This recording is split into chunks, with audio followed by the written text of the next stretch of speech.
La palabra de Dios contenida en este libro es la verdad que acepto creer, es la enseñanza que me comprometo a seguir y es la esperanza que me atrevo a confesar.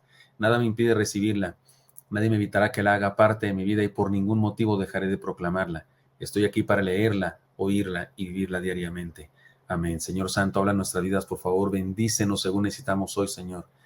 Que nada y nadie te lo impida. Habla en nuestro corazón, te lo pedimos en Cristo Jesús. Amén. Amén. Gloria a Dios al Señor. Gloria al Señor por todo lo que hace en nuestra vida. Recuerdan, hermanos, iniciamos una nueva serie la semana pasada. Seguimos con el mismo libro, la carta de Judas, a un grupo de iglesias que no sabemos exactamente quiénes eran, pero nos identificamos con esas iglesias y somos parte del reino de Cristo y entonces a nosotros también nos escribe esta carta. Pero vimos una primera serie acerca del nombre, no importa cómo nos llamemos, tenemos una misión, pero ahora la serie se llama El conflicto de los siglos y lo estamos estudiando desde la semana pasada. Esta es la segunda parte. Vamos a leer el versículo 3, que es el que fue la base del sermón de la semana pasada, y el 4, que es la base del sermón de hoy, del estudio de hoy, ¿de acuerdo? Dice así, Judas 3 y 4.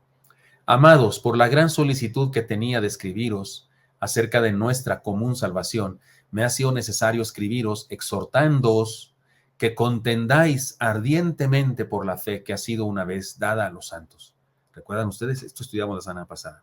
Pero dice ahora el texto de hoy, porque algunos hombres han entrado encubiertamente, los que desde antes habían sido destinados para esta condenación, hombres impíos que convierten en libertinaje la gracia de nuestro Dios y niegan a Dios, el único soberano, y a nuestro Señor Jesucristo.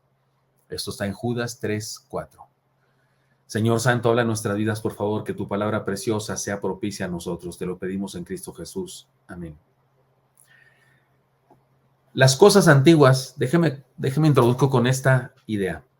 Las cosas antiguas no necesariamente son anacrónicas. ¿Se entiende? Anacrónico, que están fuera de moda o que se salen de nuestro tiempo, que no van con nuestro tiempo. Hay cosas antiguas que siguen vigentes en nuestro tiempo. Hay cosas antiguas que el día de hoy son presentes y son útiles. Por ejemplo, el planeta Tierra. Está viejo, pero lo seguimos usando y está con nosotros. El sol, el aire que respiramos, la naturaleza, son cosas viejas, están aquí antes que nosotros los seres humanos tuviéramos, pero eso no significa que no son parte de nosotros ahora, son parte de este presente y son importantes.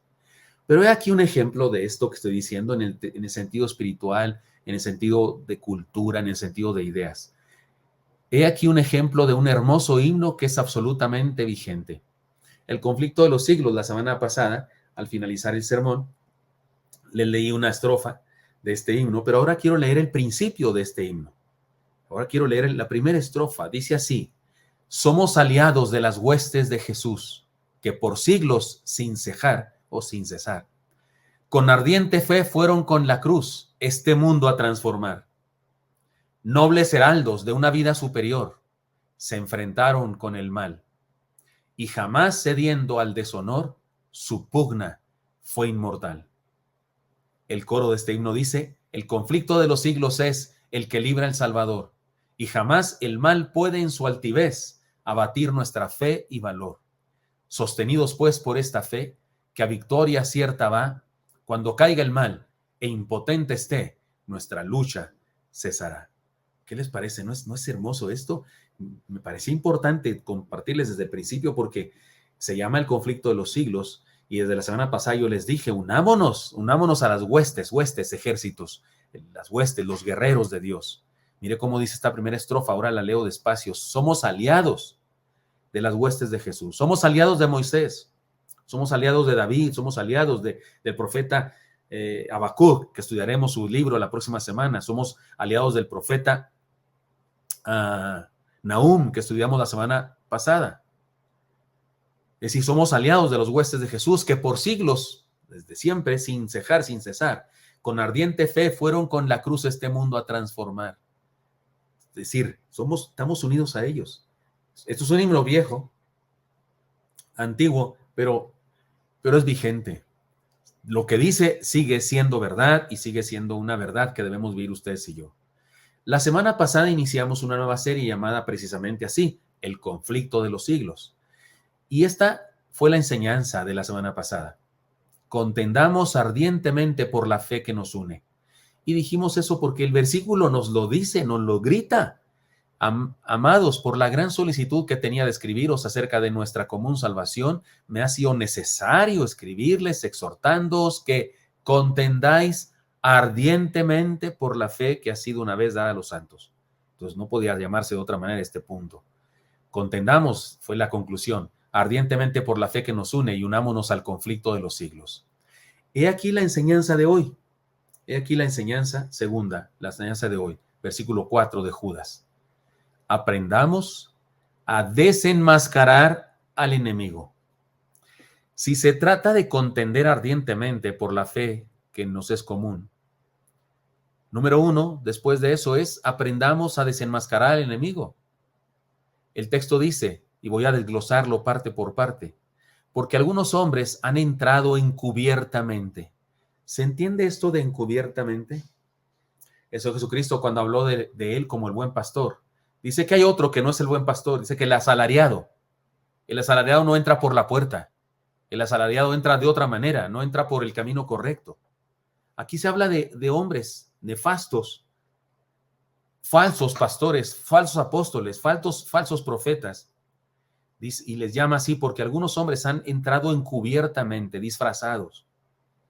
Se trata de falsos maestros que no entran a la iglesia por la puerta de la fe, no entran a la iglesia por la puerta del servicio, la puerta del amor, la puerta de la hermandad, sino por la ventana o las puertas del engaño, de la trampa, de la mentira, del trabajo encubierto, del doblez, del hacer cosas pero con intenciones ocultas.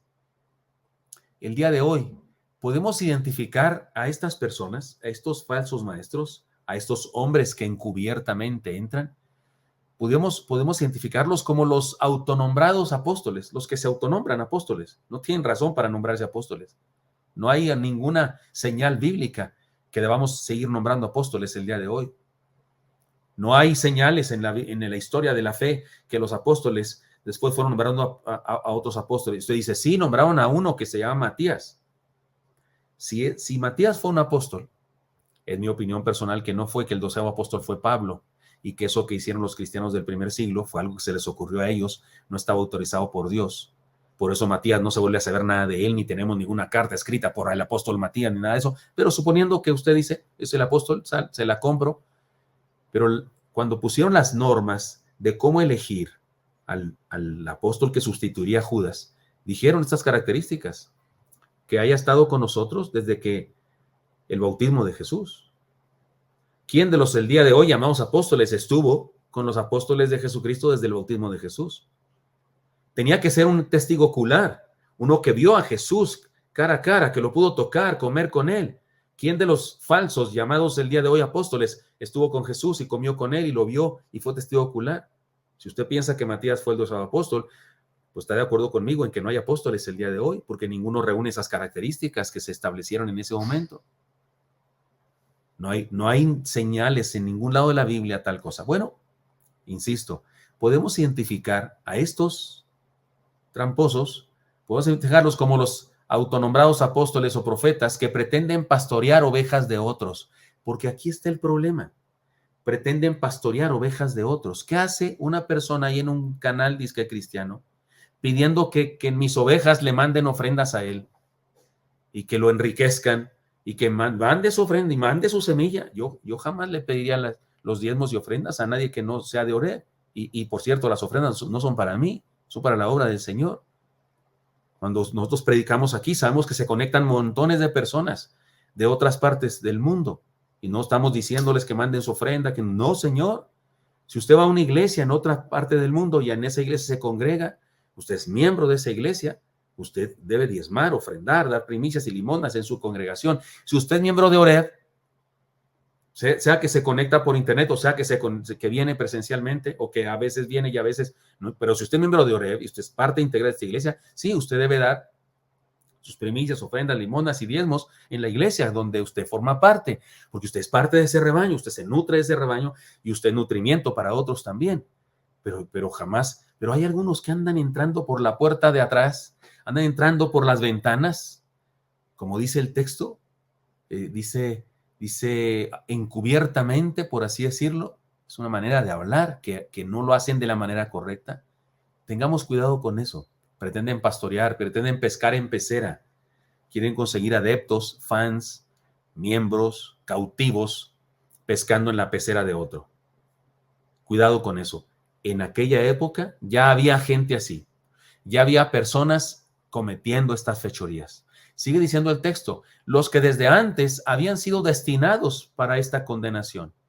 Algunos piensan aquí en la predestinación. Ya ve, pastor, si hay predestinación, a esto Dios los escogió para ser malos y los escogió para ser... Dios no escoge a nadie para ser malo, eso es imposible. Si Dios es bueno, ¿cómo va a escoger a alguien para ser malo? ¿Cómo va a crear a alguien para ser malo? Dios no creó a unos buenos y a otros creó malos. ¿Cómo va a hacer eso? Si es Dios perfecto, de Él no puede salir nada más que cosa buena. La maldad es cuestión de nosotros, no de Dios. No es que Él nos hizo así, es que nos hicimos así. Pero ¿de qué habla esto? Los que desde antes habían sido destinados para esta condenación. La construcción gramatical en el griego nos hace pensar que se trata de esto, se trata de un falso ministerio que fue profetizado desde tiempo anterior. Lo que está diciendo aquí Judas es que van a venir unos de los que se habló antes, de los que el Señor ya había dicho que iban a venir. O sea, Dios ya sabía, Dios por su presciencia. Siempre que aparece la palabra predestinación, también aparece el concepto y la idea, está implícita la idea de la presciencia de Dios. ¿Qué es la presciencia? No presencia, sino presciencia. El previo conocimiento que Dios tiene de las cosas. Ciencia es conocimiento y Dios tiene presciencia, o sea, previo conocimiento de las cosas. Y lo que está diciendo Judas es que se levantan, hay personas, falsos apóstoles, que encubiertamente, para conseguir provecho personal, se disfrazan de algo para pastorear las ovejas de otros, para obtener provecho, regularmente económico, provecho de poder, provecho de gloria humana, fama, prestigio. Pero además también dice que de eso ya nos había hablado el Señor. Es muy probable que que Judas, ha leído un libro que existe por ahí, el libro de Enoch, parte de la literatura hebrea. Y en ese libro se decían cosas, algunas cosas que muchos cristianos al leerlas entendían que se trataba de una enseñanza. Y es muy probable que Judas está haciendo alusión a eso, porque en ese libro de Enoch se menciona que vendrán personas encubiertas y que harán estas cosas y que están destinados a condenación. Y tal vez Judas está haciendo alusión a algo que era del dominio común en la gente de aquella época. De cualquier manera, se trata de un falso ministerio que fue profetizado desde tiempo anterior. No habla de predestinación personal, sino de predestinación de un fenómeno herético. Es decir, Dios había dicho que eso iba a pasar, igual que a nosotros. Igual que a nosotros, a través de Pablo, por ejemplo, nos dijo que vendrán días en los que la gente no soportará la sana doctrina y que sin embargo tendrá comezón de oír y que andará buscando maestros que le prediquen lo que ellos quieren oír, conforme a sus propias concupiscencias, dice, que les prediquen lo que ellos quieren oír. Y eso es un ministerio y es un fenómeno que el Señor nos anticipó que sucedería. Y eso es lo que dice aquí. Y sí había ese tipo de ministerio en la época de Judas. Luego sigue describiéndolos a estos tramposos. Dice, hombres impíos que convierten en libertinaje la gracia de Dios. ¿No está claro el problema? El problema básico era y es la inmoralidad. La inmoralidad, perdón. Ay, perdón. Perdonen ustedes. Disculpen, lo bueno que no estoy ahí con ustedes, ¿verdad? Pero acá me disculpan.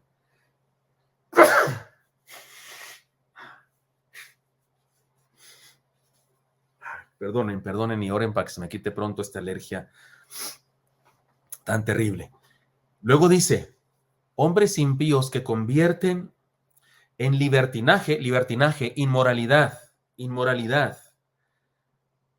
fechorías sensuales, sexuales. Y no solamente cuestión de sexo, sino cuestión de cualquier cosa inmoral, malvada, perversa, tramposa. En libertinaje, la gracia de Dios. El problema básico era y es la inmoralidad. Estos tipos justificaban todo tipo de fechorías por medio de recovecos teológicos que hacían un peligroso sincretismo entre el pensamiento platónico con algunas ideas de la fe. Eran personas de cultura griega. y pensaban en los conceptos de Platón, que en ese momento era la filosofía que muchos defendían, aunque Platón no estaba presente, por supuesto, pero ellos pensaban en la dualidad, lo espiritual es perfecto, perfecto, lo carnal es imperfecto, y entonces decían ellos, si es imperfecto, ya ni para qué le buscamos, si el cuerpo es imperfecto, mejor hay que darle rienda suelta, total, que ya es imperfecto, es pecaminoso y un día se va a destruir, lo que hay que cuidar es estar orando, aprendiendo en la Biblia, y eran los gnósticos y decían, hay que apartarse para estudiar los secretos de la palabra, no sé qué, pero a la vez se la pasaban de inmorales, porque al fin que el cuerpo era malo, decían, y había otros, en otro extremo que decían, no, como el cuerpo es malo, hay que golpearlo y hay que someterlo, decían ellos, porque es malo y hay que someterlo y hay que lo espiritual. Había de esas dos corrientes. Es probable que los de este pasaje de los que habla Judas son de los inmorales, de los que decían, total, que el cuerpo es malo, pues ya dale rienda suelta. Ahora, sigue habiendo discípulos de este pensamiento el día de hoy. En las iglesias sigue habiendo gente así. Sigue habiendo jóvenes que vienen a la iglesia, o adultos, o mujeres, u hombres, que vienen a la iglesia y oran y leen la Biblia, pero a la vez en el mundo viven como mundanos. Viven porque, pues al fin, que así es la moda. ¿Qué vamos a hacer? Y justifican con Dios es un Dios de gracia. Dios nos perdona. Dios no es un Dios legalista. Dios no es un Dios regañón. Y tienen razón que Dios es un Dios lleno de gracia. Tienen razón que no es legalista. Tienen razón que no es un regañón, pero se les olvida que es un Dios bueno y santo. Santo, santo, santo. Y que, por cierto, nos ha dicho, sed santos como yo soy santo.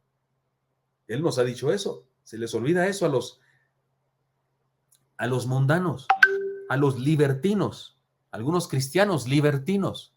Tengamos cuidado con eso, queridos hermanos. Tengamos cuidado, por favor. Este es un peligroso sincretismo que junta preceptos del mundo con algunos vocabularios cristianos. No acaba aquí la cosa. No solamente eran predicadores que justificaban por la gracia de Dios toda inmoralidad. Había algo todavía más grave. Dice, y niegan a Dios, el único soberano, y a nuestro Señor Jesucristo. También tenían problemas teológicos muy serios. Los recovecos, estos que digo, recovecos teológicos, incluían la negación de la Trinidad y la divinidad del Señor. Como decían que lo espiritual era santo, santo, santo, lo divino era totalmente santo, y lo carnal, lo material, lo físico, este mundo terreno era absolutamente pecaminoso. Entonces decían que no se podía Dios haber juntado con la materia, y no creían que Cristo hubiese sido Dios. Y había algunos que decían, no era Dios, él era un hombre, como cualquiera, pero algo de Dios le vino en el bautismo, y se le salió en la crucifixión. Y otros decían, no, sí era Dios, pero no era humano. No era humano. Él, cuando caminaba sobre el mar, no dejaba huellas. Y hay por ahí incluso evangelios fraudulentos, evangelios apócrifos, que tratan de hablar de estas cosas, en estas cosas, y son equivocados, pero, o sea, el problema era grave. Su doctrina era gravemente errónea. Perdón. Entonces, cuidado con estos. Por eso recuerde cómo se llama la enseñanza de hoy en este versículo 4 de Judas. Aprendamos a desenmascarar al enemigo. Cuidado con dejarnos engañar en lugar de desenmascarar al enemigo. Ahora, ¿cómo le hacemos? Déjame decir algunas frases en las cuales se encierra la enseñanza de hoy. Primera frase: no todo lo que brilla es oro.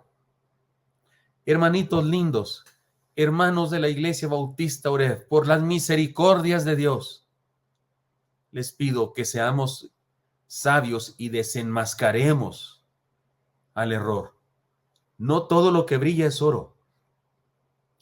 Tengamos cuidado del consenso. Hay gente que se deja engañar, se deja contaminar con ideas equivocadas de la palabra, interpretaciones equivocadas, por el consenso. Hay tantas personas el día de hoy, hay tantas personas que usan la declaración positiva. Debo decirle, hermano, que eso es nuevo, no es de siempre. Esa idea de hacer declaraciones no estaba en el cristianismo de principios de este siglo. perdón, de principios del siglo pasado, no estaba ni a mediados del siglo pasado. Es algo que se desarrolló poco a poco, es una idea que se metió de la brujería, de la metafísica, del paganismo, se metió esta idea en el cristianismo. Incluso podemos identificar a los herejes que metieron esto en el cristianismo. Si usted estudia la historia, puede encontrar eso. No es una doctrina que creían los apóstoles. Pablo nunca se declaró, por ejemplo, nunca dijo, declaro sanidad, declaro que mi aguijón en la carne ya no está, nunca dijo eso, pero esa idea es tan popular que hay muchos cristianos, incluso tal vez usted, hermano, y por la misericordia de Dios le pido que sea sabio y que piense bien, que hay tanta gente que cree eso que a algunos se les dificulta rechazar esa herejía, aunque sea una herejía, porque pues por el consenso, porque pues todos lo dicen. Pues es que en la iglesia todos declaro esto y el pastor declara al otro y declaro al COVID muerto y declaro que no sé qué y declaro prosperidad sobre tu vida. Y como todo el mundo anda haciendo eso, hermano, el consenso no necesariamente es lo correcto. Tengamos cuidado con el consenso. En segundo lugar, no pongamos nuestra verdad en la balanza de lo popular. No pongamos la verdad. ¿Qué es más popular? ¿Quién es más popular? ¿Mi pastor o fulano de tal, predicador herético que predica a miles de personas en un estadio y que tiene una congregación que se cuenta por muchos miles de miembros y que trae ropas lujosas porque recibe los diezmos de todos? ¿Eso qué? No ponga usted, por favor, la verdad en la balanza de lo popular o lo impopular. No, no, señor. No es lo popular lo que dice que algo es verdad o que algo es mentira. No ponga usted su verdad en esa balanza. No sucumbamos ante el relativismo. Esa idea de que cada quien tiene su verdad, cada quien tiene derecho a creer lo que quiera, autodefinirse, autogobernarse, autopastorearse, autoenseñarse. No sucumbamos ante el relativismo. El relativismo no es de Dios, es del diablo. Hay verdades absolutas en la palabra y lo veremos más adelantito. Entonces, número 1, no todo lo que brilla es oro. Por muy popular que sea, por muchas personas que crean en eso, no todo lo que brilla es oro. En segundo lugar, lo más popular no siempre es verdadero. Sé que estoy diciendo lo mismo y es intencional, otra vez, pero ahora déjeme decirlo con otras explicaciones y con otros recovecos que nos puede ayudar a entenderlo mejor. Lo más popular no siempre es verdadero. Tengamos cuidado con la ley de la oferta y la demanda. Hay gente que cree que lo más valioso es lo más demandado. Así funciona la ley de la oferta y la demanda. Si nadie quiere comprar una cosa que quiero vender, pues va bajando de precio. Primero la doy en 1,000 pesos y nadie me la compra. Al rato digo, pues 500, ya con 500. Y luego, no, pues a 100 ya. Porque si nadie la demanda, si nadie quiere comprarla, tiene que bajar de precio. Si algo todo el mundo quiere comprarlo, escasea, entonces sube de precio. Y hay gente que cree que el valor de la fe, hay gente que cree que el valor de las verdades de la palabra tiene que ver con la demanda. O sea, si muchos piden eso, si muchos quieren eso, ya con eso es verdad, ya con eso se convierte en algo correcto. No, tengamos cuidado, lo más popular no siempre es lo verdadero. No confundamos lo barato con lo mejor. Hay cosas baratas y hay cosas mejores. Y como dicen por ahí, que lo barato en ocasiones resulta caro, dicen, ¿no? Tengamos cuidado. Las falsos evangelios, las comunidades que se llaman iglesias y que no lo son negocios o son empresas religiosas que preparan para cada domingo, para cada culto, un performance, un espectáculo. Muy bello en ocasiones, muy bello, un espectáculo musical y un espectáculo también de oratoria y música. Le llaman culto y ahí le llaman grupo de alabanza y líder de alabanza y predicador o pastor, pero en realidad es un negocio, es un espectáculo. Y luego pasan media hora pidiendo las ofrendas y exhortando a la gente y mandándolos al infierno si no dan y no sé qué, y es un negocio. Y la verdad es que muy a menudo las congregaciones así, pues ni siquiera piden una gran interacción entre los miembros. Con que vayas cada vez, con que vayas y dejes ahí tu semilla, le llaman ellos, y tu siembra y no sé qué. no se ocupan de ti, en qué vives, qué haces, qué no haces. No hay disciplina eclesiástica. No hay disciplina eclesiástica. Le preguntaban a un pastor de una de esas mega congregaciones o mega negocio religioso, le preguntaban acerca del LGTBQ+ y de cosas así. Decía, mire, a nosotros no nos interesa lo que nuestra gente haga durante la semana. Nosotros les traemos cada domingo una palabra, dicen así como muy espiritualmente, y no nos importa lo que ellos vivan. ¿Cómo que no nos importa lo que vivan? ¿Cómo que no nos importa lo que vivan? Hoy tuve citas pastorales toda la mañana. Claro que me importa lo que viven mis ovejas, y claro que a mis ovejas les importa lo que yo opino y lo que les puedo aconsejar con respecto a lo que viven. La iglesia es un rebaño, una familia en donde sí nos importamos. No confundamos lo barato con lo mejor. Hay gente que dice, no, me gusta ir a una de esas iglesias donde no soy nadie, donde nadie me ve, nomás voy y me siento y escucho, ya salgo bien con mi conciencia tranquila. Cero compromiso. No confundamos lo barato con lo mejor. No nos dejemos fascinar por las ideologías. Las ideologías son populares, por supuesto. Las ideologías las han hecho populares los gobiernos del mundo, la ONU también. Eso no significa que sean verdad. No nos dejemos fascinar por las ideologías. Entonces, lo más popular no siempre es lo más verdadero. Y en tercer lugar, solo la palabra de Dios es infalible. Solo la palabra de Dios es infalible. Busquemos la verdad de Dios revelada a su pueblo santo. No despreciemos su iglesia. Dice el texto, porque algunos hombres han entrado encubiertamente. ¿Quiénes son esos? Entran por la ventana. ¿Quiénes son esos que entran no por la puerta del servicio, no por la puerta del amor, no por la puerta del cuidado? Usted va a una congregación, usted asiste a una iglesia.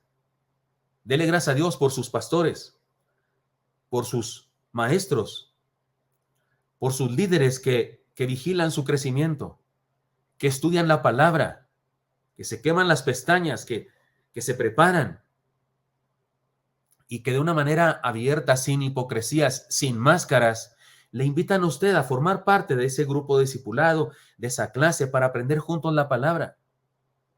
Pero el problema es que se han levantado en el mundo religioso y a través de la internet se pueden llegar a tener mucho poder, que se levantan a enseñar esto y aquello a todo el mundo y de repente usted se engancha con las herejías.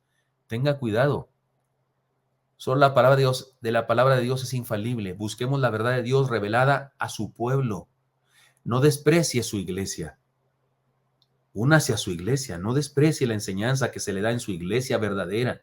En esa comunidad de creyentes unidos, entrelazados de amor, que tienen grupos celulares, grupos de estudio bíblico, y no se deje fascinar por ese cristianismo así como multifacético, porque hay gente que ya no va a la iglesia, no tiene, el domingo escoge sermón, un día se va a una iglesia fulana, una que está por allá en Guatemala, otro domingo se va a una que está por allá en donde hay canguros, ¿cómo se llama? En Australia, y otro domingo se va a una que está en Estados Unidos, en no sé dónde, le da la gana, según el sermón que le guste ese día, ese domingo, según le nazca, según, si vos querés, como dicen los argentinos. Y anda aprendiendo de aquí, de allá, y recibiendo herejías como un embudo, tiene su cabeza como un embudo, todo lo que les echan se lo tragan hasta el fondo.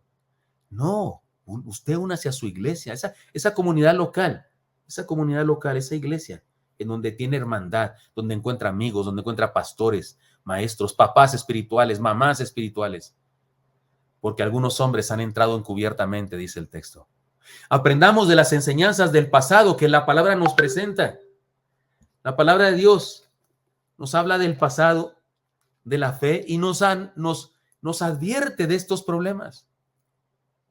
Los que desde antes han sido destinados para esta condenación nos lo presenta. Aprendamos, por favor, aprendamos que esto es una verdad. El Señor nos advirtió que habría falsos profetas, falsos apóstoles, falsas enseñanzas. Identifiquémoslos por amor de Dios. Si el Señor dijo que habría, quiere decir que el día de hoy hay. Debemos identificarlos por nombre. Yo no digo aquí nombres que se me están casi saliendo de la boca porque es algo público y no quiero faltarle respeto a nadie, pero en privado en la iglesia se lo digo a los que quieran. Ahí usted, yo, oveja, pastor, ahí se los digo a los que quieran. Identifiquemos el error Aprendamos las enseñanzas que nos presenta la palabra del pasado. Además, vivamos los principios morales de la palabra que no pasan de moda. No pasa de moda, queridos hermanos, no pasa de moda, querido joven, querido adulto. Aquello de que somos templo del Espíritu Santo no pasa de moda, por favor. Por favor, antes de ponerte un piercing, antes de ponerte un tatuaje, pregúntale al dueño de tu cuerpo, al que te ha hecho de tu cuerpo su templo. Pregúntale si quiere o no quiere. Y mientras no te mande una carta, un fax, un WhatsApp, donde te diga claramente, o te muestre un texto bíblico donde diga que debes hacer eso, pues no lo hagas. No estoy diciendo que te voy a condenar, que es pecador porque haces eso. No, si no quieres, no digo. Pero la Biblia sí dice que eres templo del Espíritu Santo. O sea, pregúntale al Espíritu Santo si quiere que le modifique su templo. Porque ese valor, ese principio está vigente, no ha cambiado. Y ese valor que habla de las relaciones sexuales circunscritas a la experiencia matrimonial no ha cambiado. Está en la Biblia, no ha cambiado. Y ese valor que dice respecto a la mayoría financiera y que lo que Dios te da también te da para que lo consagres, no ha cambiado. Y que toda palabra ociosa que salga de tu boca será juzgada por eso, no ha cambiado. No importa si el mundo ha evolucionado, las palabrotas, las majaderías no son santas, no deberían ser parte de un cristiano.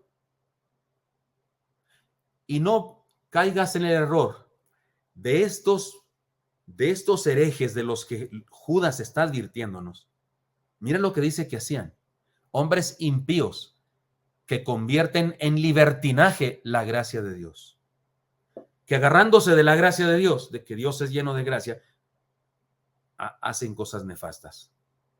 No, el principio de que debemos ser buenos obreros, buenos trabajadores, buenos jefes de obreros, buenos gerentes, buenos directores, que debemos ser honestos en nuestros tratos y vender kilos de 1000 gramos, medida remecida y apretada, dice el Señor.